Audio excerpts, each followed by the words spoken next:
Hi friends, இன்னைக்கு நம்ம இந்த வீடியோவில் வெயில் காலம் வந்துருச்சு.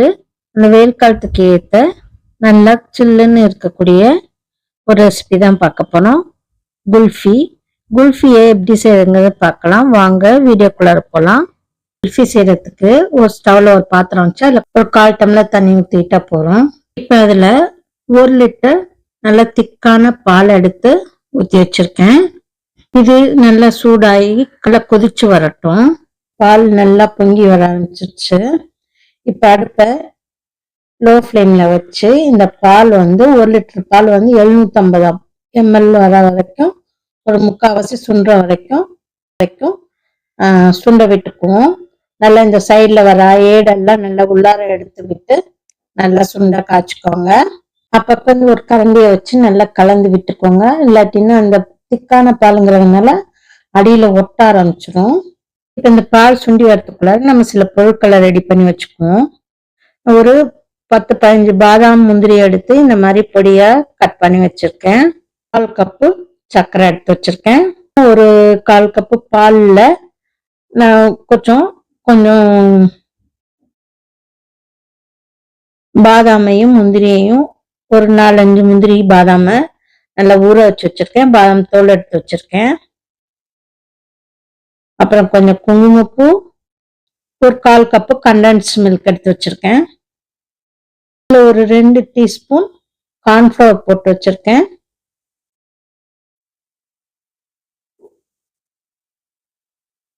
அதுல ஒரு 1/4 கப்பு தண்ணி ஊத்தி நல்லா கட்டி இல்லாம கரைச்சுக்குவோம். இப்போ இதெல்லாம் இப்படியே இருக்கட்டும். நம்ம அதுக்குள்ளதான் நம்ம இந்த பாதாம் முந்திரி ஊற வச்சிருந்தோம் இல்லையா பால்ல,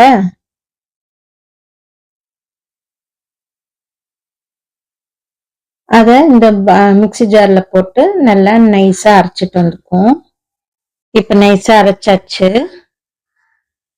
இந்த அளவுக்கு அரைச்சுக்கோங்க. இப்ப இத கிண்ணத்துல ஊத்தி வச்சுக்குவோம்.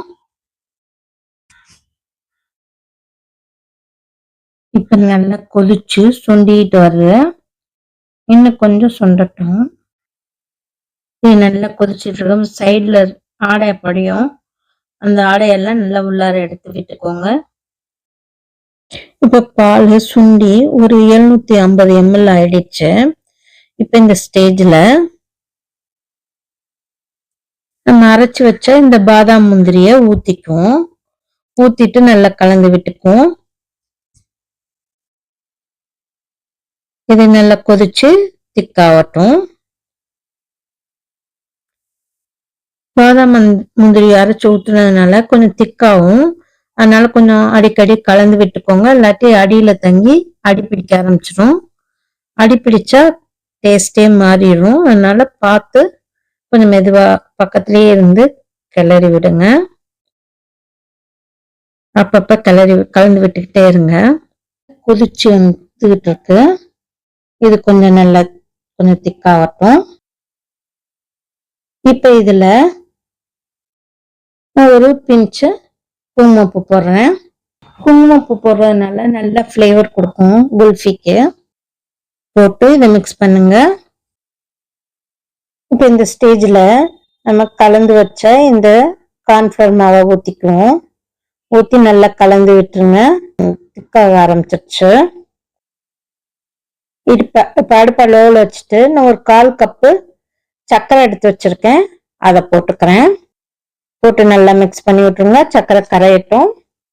இப்ப இதுல ஒரு டீஸ்பூன் ஏலக்காய் தூள் போட்டுக்கலாம். போட்டு அதையும் நல்லா மிக்ஸ் பண்ணி விட்டுக்கலாம். நான் இது கூட ஒரு 4-5 டேபிள் ஸ்பூன் கிட்டத்தட்ட 1/4 கப்பு கண்டன்ஸ் மில்க் எடுத்து வச்சிருக்கேன். அதை ஊத்திக்குவோம். நீங்க கண்டன்ஸ் மில்க் இல்லைன்னா சர்க்கரையே எக்ஸ்ட்ரா ஆட் பண்ணிக்கோங்க. ஊத்திட்டு அதையும் நல்லா மிக்ஸ் பண்ணி விட்டுருவோம். இது இப்பயே நல்லா திக்காயிடுச்சு. இன்னும் ஆறுனா இன்னும் திக்காகும். இப்ப இதுல நம்ம பொடிச்சு வச்ச பாதாம் முந்திரில அதை கொஞ்சம் போட்டுக்கலாம். போட்டு நல்லா மிக்ஸ் பண்ணி விட்டுக்குவோம். இப்ப இந்த குல்ஃபி ரெடி ஆயிடுச்சு. ஸ்டவ் ஆஃப் பண்ணிட்டு இறக்கிடலாம். இப்ப இந்த குல்ஃபிய இறக்கி வச்சாச்சு. பாருங்க நல்லா திக்கா இருக்குல்ல. இது ஆறணும்னு இன்னும் கொஞ்சம் திக்காகும். இது நல்லா ரூம் டெம்பரேச்சருக்கு வரட்டும். இது ஆறணும்னா மிக்சியில ஒரு அடி அடிச்சுட்டு வந்துக்கலாம். இல்லாட்டின்னா அப்படியே கூட நீங்க வச்சு குல்ஃபி மோல்ல ஊத்திக்கலாம். இது கொஞ்சம் நல்லா ஆறட்டும். இப்ப நான் இந்த குல்ஃபி கொஞ்சம் மிக்சியில ஓட்டி எடுத்துட்டு வந்திருக்கேன். நல்லா ஆறிடுச்சு. ஆறினோன்னா மிக்சியில ஓட்டி எடுத்துட்டு வந்தேன். நல்லா எவ்வளவு க்ரீமியா இருக்கு பாருங்க. நம்ம குல்ஃபி மோல்ல ஊத்திக்கலாம். நான் இந்த மாதிரி ஒரு 1 கப் பாட் எடுத்திருக்கேன். அதுல மேல ஃபில் பண்ணிக்குவோம். இப்போ ஒரு பாட்டில் ஊத்தியாச்சு. இது மேல நீங்க கொஞ்சம் நட்ஸ் கூட தூவிக்கலாம். பாப்சிக்கல் மோல்டு எடுத்திருக்கேன். நீங்க வந்து குல்ஃபி மோல்டு இருந்தா குல்ஃபி மோல்ட்ல ஊத்திக்கோங்க. இல்ல டம்ளர் இருந்தா கூட டம்ளர்ல ஊத்திக்கலாம். இந்த மோல்டுல நான் ஊத்திக்கிறேன். Ice cream popsicle மோல்டுல. இதுக்கு இந்த மாதிரி மூடி இருக்கும்ல, இதை மூடி குச்சி இருக்கும், அதை நடுந்துல போட்டுக்கலாம். நீங்க டம்ளர்ல ஊத்துனீங்கன்னா மேல ஒரு சில்வர் ஃபாயிலோ இல்ல பிளாஸ்டிக் கவரோ சுத்திட்டு கத்தியில லைட்டா ஓட்ட போட்டு குச்சியை சொருவி வச்சீங்கன்னா குச்சி ஆடாம இருக்கும். இப்ப இதே மாதிரி எல்லா மோல்ட்லயும் ஊத்தி வச்சுக்குவோம். இந்த மாதிரி மூடி வச்சிருக்கேன். நீங்க மண் பாட்டா இருந்தா அது மேல ஒரு சில்வர் ஃபாயில் வச்சு கட்டி வச்சுக்கோங்க.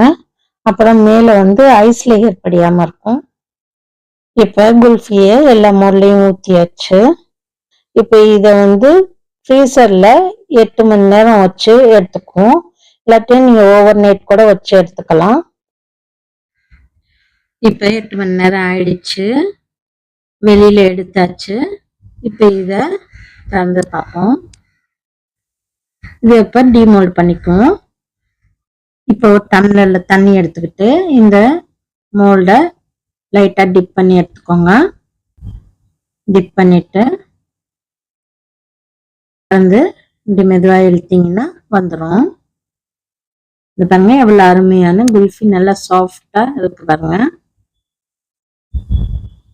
இந்த மாதிரி எல்லாத்தையும் டிமோல்ட் பண்ணிக்கலாம். இதே மாதிரி எல்லாத்தையும் டிமோல்ட் பண்ணி எடுத்துக்கலாம். இப்ப அருமையான டேஸ்டியான வெயிலுக்கு இதமான சில்லுன்னு இருக்கக்கூடிய குல்ஃபி ரெசிபி ரெடி ஆயிடுச்சு. இதை நீங்க செஞ்சு பாருங்க. செஞ்சு பார்த்துட்டு இந்த வீடியோ பிடிச்சிருந்தா லைக் பண்ணுங்க, கமெண்ட் பண்ணுங்க, ஷேர் பண்ணுங்க. அப்படியே எங்க சேனலை சப்ஸ்கிரைப் பண்ணுங்க. மறக்காம பெல் ஐக்கானை கிளிக் பண்ணுங்க. அப்பதான் எங்களோட ஒவ்வொரு வீடியோவும் உங்களுக்கு நோட்டிபிகேஷனா வந்து சேரும். Thank you friends.